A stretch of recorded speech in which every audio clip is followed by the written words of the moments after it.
అది అభివృద్ధి చెందింది.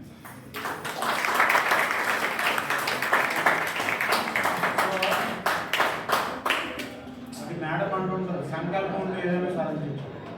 అలా ఆదిత్య యూనివర్సిటీ స్టేజ్కి తీసుకొచ్చాడు ఆయన. ఆదిత్య యూనివర్సిటీ ఈ రోజున Aditya university international level students కూడా ఉంటారు దాంట్లో. మామూలు స్టూడెంట్స్ కాదు, ఇంటర్నేషనల్ లెవెల్ స్టూడెంట్స్ ఉంటారు. 19 కంట్రీస్ నుంచి ఉన్నారంట. సో కాబట్టి ఇక్కడ గమనించవలసింది ఏంటంటే, ఒక సాదా సీదా ఎంప్లాయీ లైబ్రేరియన్ కోర్స్ చేసే ఒక ఆయన ఆ స్టేజ్కి ఎదిగాడు. ఈ రోజున చాలా మందికి విద్యాదానం జరుగుతుంది అక్కడ.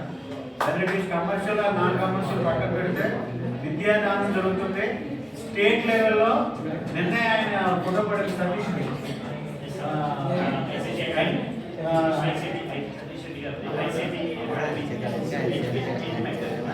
ఎడ్యుకేషన్ చేంజ్ మేకర్ అనే అవార్డు అనేది నిన్న ఈనాడు పేపర్లో పడారు, ఫ్రంట్ పేజ్లో ఫస్ట్ పేజ్లో.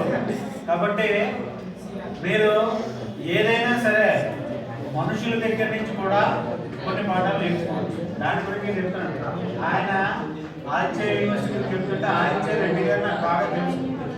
అయితే ఇప్పుడు గురించే నేను ఇక్కడ నా బిజీలో నేనున్నాను, ఆయన బిజీలో ఆయన ఉన్నాను. ఎప్పుడన్నా వెళ్ళి కలిసినప్పుడు కలవాలి, మామూలుగా కలవట్లేదు అది. సో కాబట్టి నాకు కూడా పరిచయం ఉందని చెప్పడం వల్ల